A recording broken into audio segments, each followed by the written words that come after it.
आंबोडे सरपंचपदी जिजाबाई गर्दे यांची बिनविरोध निवड. धुळे तालुक्यातील आंबोडे ग्रामपंचायतीच्या सरपंचपदी जिजाबाई बबनराव गर्दे यांची तर उपसरपंचपदी गुलाब पुंडलिक रखमे यांची बिनविरोध निवड झाली.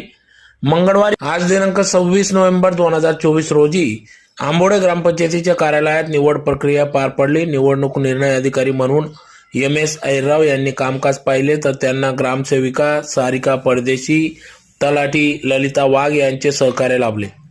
भाजपचे धुळे ग्रामीणचे नवनिर्वाचित आमदार राम बदाने, भाजपाचे जिल्हा सरचिटणीस बाळासाहेब बदाने, भाजपाचे युवा नेते अनिकेत पाटील यांच्या पॅनलतर्फे यांच्या मार्गदर्शनात सरपंच पदासाठी जिजाबाई गर्दे आणि उपसरपंच पदासाठी गुलाब रखमे यांनी नामनिर्देशित पत्र दाखल केले.